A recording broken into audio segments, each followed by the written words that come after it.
Hey there guys, Sean here, and today we're going to talk about Black Clover Chapter 174 and 175. I'm really sorry if this video is kind of late, and that is because I've been really busy throughout the week and don't know when I'm actually free, so I've decided to use this little free time I have to talk about these two chapters. So chapter 174 was really good at highlighting Jack's magic. Turns out his slash magic confers him a special ability, and that is the fact that he actually incorporates the properties of the magic he actually slashes, and this confers his slash magic special abilities when it comes to slashing that particular type of magic once he actually has to slash it again. So if Jack actually slashes, let's say, rock magic once, his slash magic would incorporate the properties of that rock magic, and the next time he slashes it will be as easy as someone using a knife to cut through butter. And that is exactly why he was easily able to take out the elf. It was also cool to see he and Yami go and fight the elves simultaneously, and though when they weren't actually in unison and were getting in each other's way, it was really cool to see that these two captains are really capable and they were actually able to stand their grounds against the elves. Now I won't say the elves they actually fought against were low tier elves, I'd say they were probably mid tier elves, and this actually shows us that the captains are at the very least above mid tier elf level. And now this chapter ends with Tabata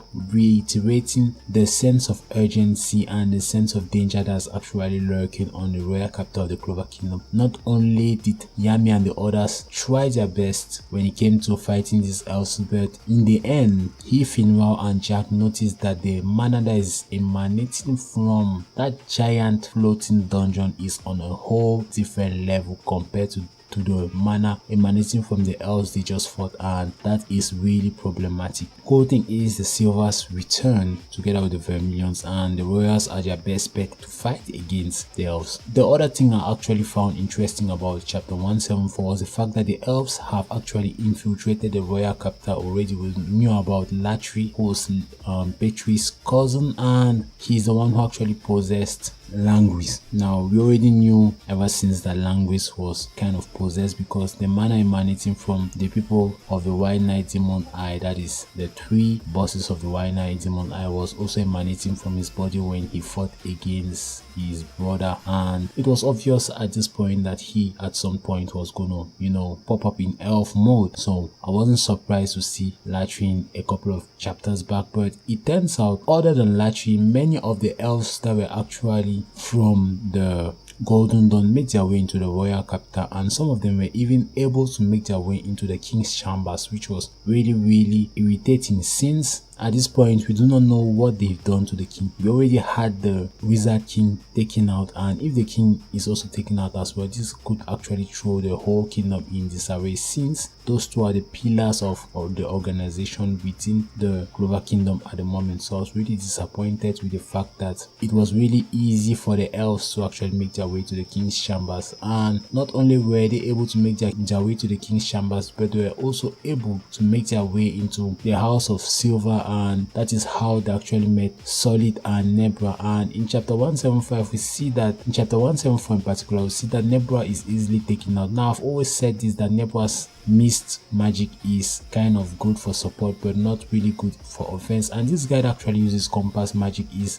Nebra's worst enemy because his magic never misses, and that's why he was actually able to take out Nebra. Solid seems good in defense and attack, but because of the situation at hand, Solid just got up and found himself in a type of difficult situation where an elf has just taken out Nebra and he hasn't even had time to recuperate, and is already fighting a guy who renders his magic unable to hit. So because of that, he can't actually fight fully and go all out against this guy, since his magic is destined not to hit. Then the cool thing about chapter 175 is that since Yami actually has a little bit of insight on the situation at hand in the royal capital, he's actually able to come up with a contingency plan, and the others are bound to follow. Now it was cool to see Zora slip out of the mix and head off on his own. We know Zora is a loner and loves to do his own thing, and his magic is much more convenient for trap purposes, so I believe he will just go out there and set up some some traps which could actually slow or even possibly capture some elves. In the same time, Yami and the others made their way to House Silver, where Nozel actually easily took out an elf and was able to save Solid just in time before the compass needles hit him, but then he couldn't stop the compass needles from hitting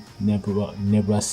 since he actually arrived a little late. To Solid's dismay, Noel can actually fight against the elf and can actually withstand the mana emanating from this elf, though his Solid could not, and that's because Noel is using mana skin and Noel has trained a lot. I mean, a whole lot. Just look at the anime, watch a couple of episodes. I mean, the episode before the deep sea dungeon, Noel trained, so she's actually trained a lot and has gained a lot of experience. So I was really glad to see that Noel has actually improved to the point where even Nozel had to recognize the fact that she's actually good now, especially since she can actually control her magic this time. So it was cool to see this chapter 174 end with Nozel actually telling Noel that they should show the elves the power of the Silver family, and that's really cool. I really wish the Silvers actually work together at this point to, you know, take out those elves. I really want to see Nebra, Solid, Noel and Nozel use their magic in unison and take out this guy as a family, because we know that Solid in particular harbors hatred towards Noel and Nebra probably dislikes her. We know that the general reason why the Silvers dislike Noel is because her mother died giving birth to her, so they've actually seen Noel as a means of pouring out their frustration for their mother actually passing away because she actually gave birth to Noel. But at this point, I think that Nozel never disliked Noel but wanted to see her grow stronger, and I believe it is for this reason that he sent her to the Black Bulls, not only because he never wanted to face the shame of a royal not being able to control her magic, but because he thought to himself that Yami was the best fit to actually nurture her and, you know, enable her grow as a magic knight. So that's all I had to say about chapters 174 and 175. Like as usual, I try to make some colorful thumbnails, you know, to attract more viewers, and yeah, so that's all I have to say about these two chapters. They're really cool, and let me know your thoughts about these chapters in the comment section. I'm really interested in